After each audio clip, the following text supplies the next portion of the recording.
हाँ जी, तो कैसे हैं आप सभी? तो एसक्यूएल सर्वर को हम इंस्टॉल करेंगे और उसके बाद जो हमें करना होगा वो करेंगे, ठीक है? तो सबसे पहले हम जाएंगे गूगल क्रोम के ऊपर या कोई भी आप यूज़ कर सकते हैं, ठीक है? तो जैसे कि मैं गया गूगल क्रोम के ऊपर, अपने मैंने ब्राउज़र ओपन किया, यहाँ जाकर मैं लिखा एसक्यूएल सर्वर डाउनलोड और पहली वेबसाइट आई मेरे पास एसक्यूएल सर्वर डाउनलोड माइक्रोसॉफ्ट की, ठीक है? यहाँ जाके मैंने ये जो था एक्सप्रेस, इसको मैंने डाउनलोड कर लिया। ये डाउनलोड हो चुका है मेरे पास, पहले से मैंने रखा हुआ है डाउनलोड करके, लेकिन दोबारा डाउनलोड हो चुका है ये वाला, ठीक है? यहाँ आप अगर आप देखोगे तो यू ऑफन विजिटेड, यानी कि मैं पहले भी 3 दफ़ा ट्राई कर चुका हूँ, ठीक है? वीडियो मेरी ख़राब हो गई थी बार बार। डाउनलोड के अंदर आए और यहाँ ये फ़ाइल जो है इंस्टॉल हो चुकी है। इसको मैं यहाँ से ओपन करूँगा और ओपन करने के बाद इसको यस करूँगा। यस करने के बाद ये सिंपली एक दफ़ा चलेगा और यहाँ से नेक्स्ट नेक्स्ट नेक्स्ट करके इसको मैं इंस्टॉल कर लूँगा। वो तो ये मेरे पास जो है इंस्टॉल हो चुका है। अब हम यहाँ से इस पर क्लिक करेंगे कनेक्ट नाउ पे, तो आपका यहाँ लिखा आएगा वन रो इफेक्टेड, यानी कि ये आपके पास जो एसक्यूएल सर्वर है वो इंस्टॉल हो चुका है। अब हमने इंस्टॉल करना है एसक्यूएल सर्वर मैनेजमेंट सिस्टम, तो ये है SSMS, तो इसको हम इंस्टॉल करेंगे। तो ये वेबसाइट के ऊपर हम जाएंगे इसी बटन पर क्लिक करने के बाद, और इस वेबसाइट के ऊपर जाने के बाद हम इस इंस्टॉलर पर क्लिक करेंगे और ये इंस्टॉलर हमारे पास 2 मिनट में, यानी कि 3-4 सेकंड के अंदर इंस्टॉल हो जाएगा। इसको इंस्टॉल करने के बाद हम इस फाइल को ओपन करेंगे। ये भी 2 इंस्टॉल हो चुके हैं, पहले से इंस्टॉल था मेरे पास। इसको हम एंटर करेंगे और ये फ़ाइल जो है हमारे पास ओपन हो जाएगी। इसको हम यहाँ से यस करेंगे। यस करने के बाद हमारे पास इसका जो इंस्टॉलर है वो आ जाएगा। कंटिन्यू करेंगे और ये भी थोड़ी देर के अंदर हमारे पास इंस्टॉल हो जाएगा। ये इंस्टॉल होने के बाद हमारे पास कुछ इस तरह का आएगा। यहाँ नीचे आपको इंस्टॉल का ऑप्शन नज़र आएगा, या बिल्कुल कॉर्नर पे, नीचे कॉर्नर पे इंस्टॉल का ऑप्शन शो होगा। तो इस पर आप इंस्टॉल के बटन पे क्लिक करेंगे तो आपका इंस्टॉल होना स्टार्ट हो जाएगा। मेरे पास रिज्यूम की ऑप्शन आ रही है क्योंकि मैं इसको भी इंस्टॉल कर रहा था, तो मेरी वीडियो जो है वो पास होगी, बंद होगी वीडियो। तो इसलिए अब दोबारा मैं इसको इंस्टॉल कर रहा हूँ, और जैसे ही इंस्टॉल होता है मैं दोबारा आता हूँ इसी वीडियो के ऊपर। तो गाइस ये हो चुका है इंस्टॉल, और मुझे इसको इंस्टॉल करने में तकरीबन तकरीबन 40 को मिनट लगे हैं। 40 मिनट लगे हैं एक इस ऐप को इंस्टॉल करने में। तो इसको हम ओपन करेंगे और कुछ इस तरह से हमारे पास इसको भी रहने देते हैं। कुछ इस तरह से हमारे पास इसका आउटपुट आ रहा है। कौन साइन है, गिटअप करेंगे, गिटअप पे जाके इसको कंटिन्यू करेंगे और नीचे हमें ऑथराइज या कोई और बटन आएगा, ऑथराइज गिटअप, इस पर क्लिक करेंगे तो हमारे पास ये हो जाएगा। या मैं पासवर्ड को चूज़ करता हूँ। अगर आपके पास 2 फैक्टर ऑथेंटिकेशन ऑन नहीं है तो आपके पास ये ऑप्शन नहीं आएगा और आप इसको ईजिली कर सकेंगे। मेरे पास पासवर्ड की ऑप्शन आई थी, मैंने पासवर्ड एंटर किया और मेरे पास ये जो है अब साइन इन जो है वो हो जाएगा।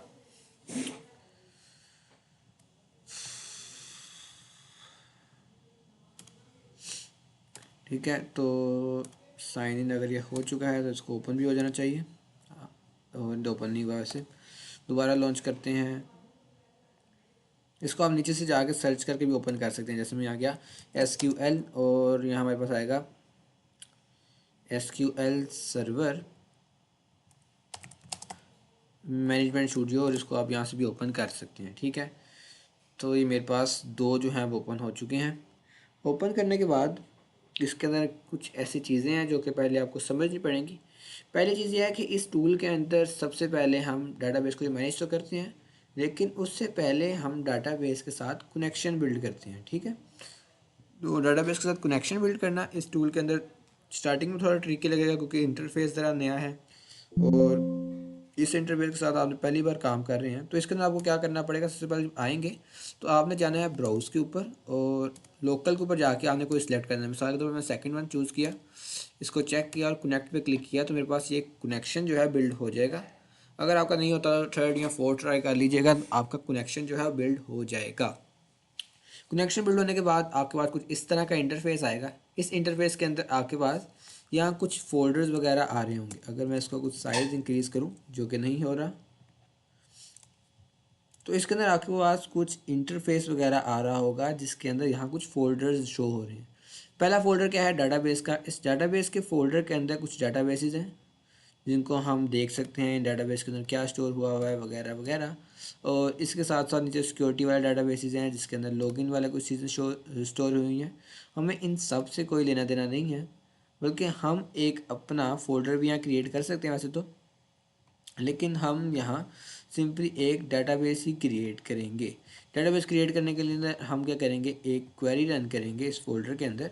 इसके साथ कनेक्ट करने के बाद हम यहाँ एक रन करेंगे क्वेरी। क्वेरी क्या, क्वेरी वही चीज़ें जो हमने पहले शायद नहीं की पड़ी हुई। तो क्वेरीज क्या होती हैं उसके लिए हम चलते हैं गूगल क्रोम के ऊपर।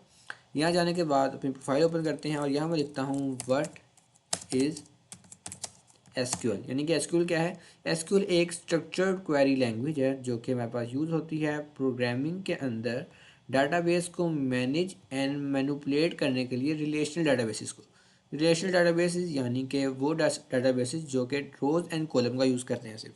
इसके अलावा डाटाबेस होती हैं लेकिन उसके बारे में बात नहीं कर रहे हैं, हम सिर्फ रोज़ एंड कॉलम वाले डाटाबेसेस की बात कर रहे हैं।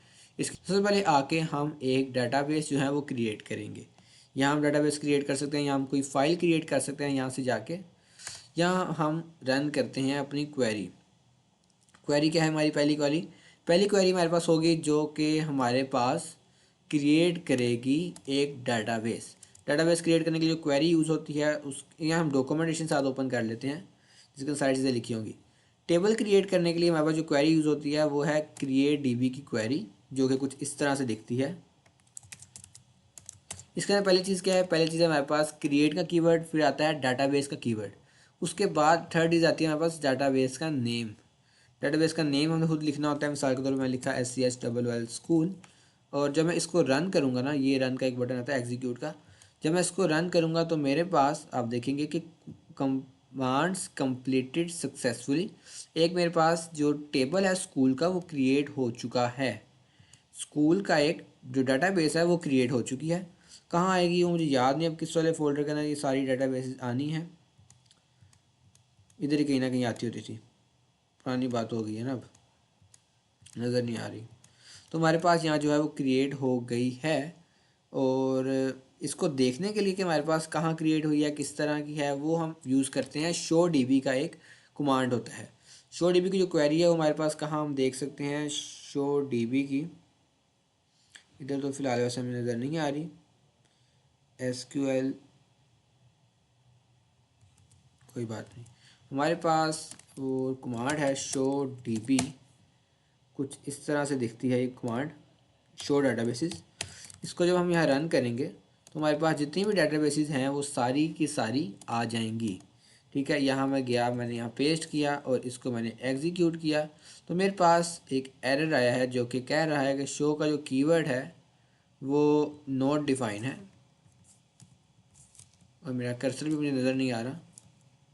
इसको हम एग्जीक्यूट करते हैं, शो का keyword is not defined, could not find S, तो ये शायद इस डाटाबेस में नहीं चलता, SHOW,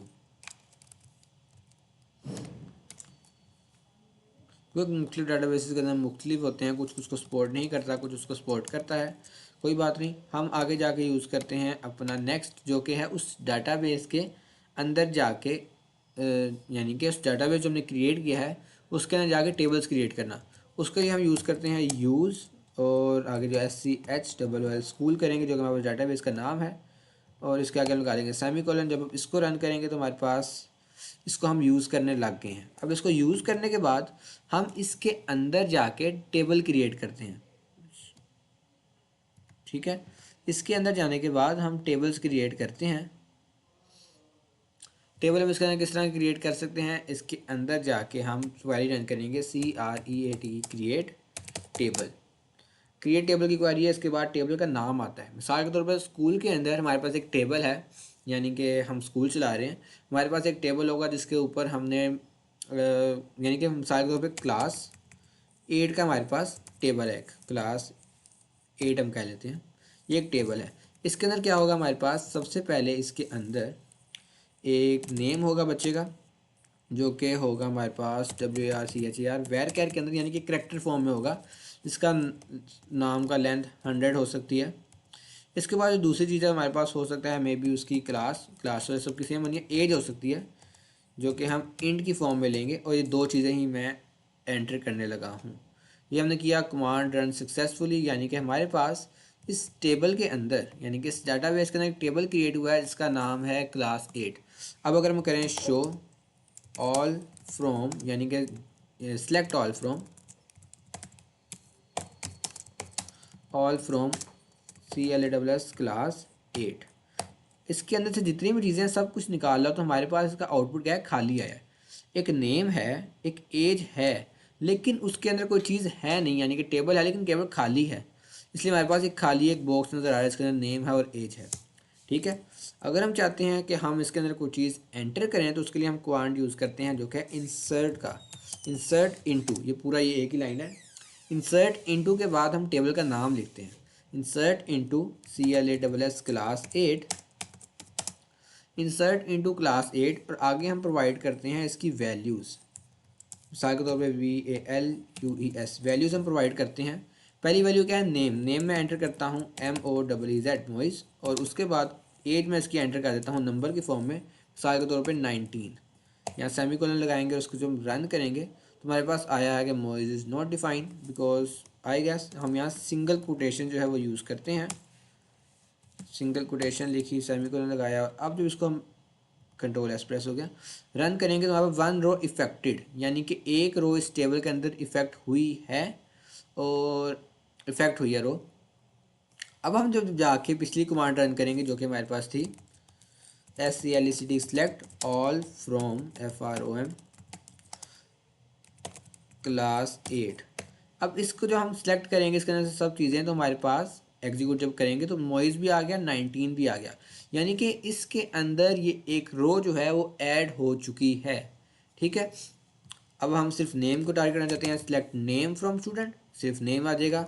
सिलेक्ट, अगर हम यहाँ कोमास लगा के लिखें, सिलेक्ट एज फ्रॉम स्टूडेंट, अब नेम भी आ जाएगी, एज भी आ जाएगा।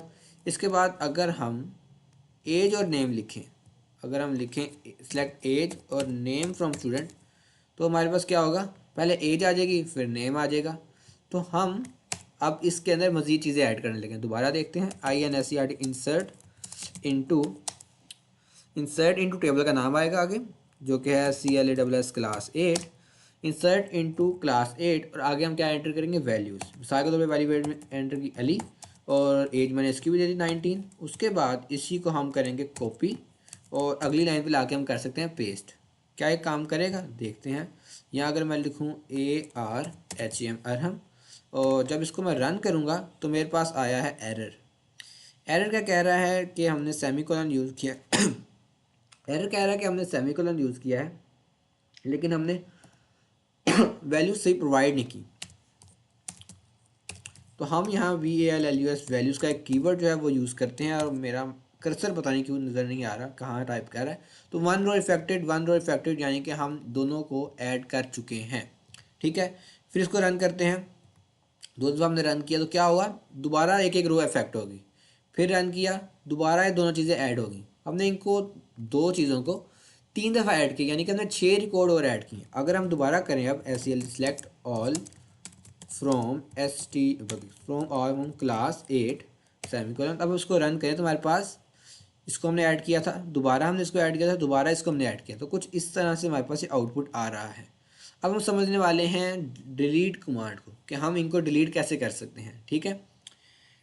बल्कि उससे पहले हम समझते हैं अपडेट हम इसको किस तरह से कर सकते हैं, बल्कि उससे पहले हम समझते हैं इनको डिलीट हम किस तरह से कर सकते हैं। डिलीट के लिए कमांड है DELETE, delete all from class 8। अगर हम ऐसे करेंगे तो सब कुछ जितना भी है सब कुछ डिलीट हो जाएगा। तो उसके लिए हम यहाँ यूज़ करेंगे एक फ़िल्टर का, जो कि आता है वेयर क्लॉज के थ्रू। Where name is equal to, single quotes के अंदर आ जाएगा ALI, जहाँ नेम अली है उसको डिलीट कर दो। अगर मिसाल के तौर पर मैंने एक कैपिटल लिखा तो किसी चीज़ को ये डिलीट नहीं करेगा। यहाँ हमारे पास आ रहा है डिलीट, अच्छा डिलीट फ्रॉम स्टूडेंट होता है, डिलीट ऑल फ्रॉम स्टूडेंट नहीं होता। रन करेंगे 3 रो इफेक्टेड, यानी कि जो उसने था अली वो उसे डिलीट कर दिया है अपर केस के बावजूद। मुझे लगा था कि नहीं करेगा क्योंकि ए स्मॉल था, यहाँ हमने कैपिटल ए दिया है, लेकिन इसने ना उसको एग्जीक्यूट कर दिया है, और अली के नाम से जो 3 आ रहे थे उसको उसने डिलीट कर दिया। ठीक है, चेक करते हैं। SELECT select all from class 8 और इसको हम रन करते हैं तो हमारे पास ये कुछ इस तरह से आ रहा है। ठीक है, सारे ऑपरेशन जो है हम देखेंगे अपनी अगली वीडियो के अंदर। तो मिलते हैं फिर आपको नेक्स्ट वीडियो के अंदर।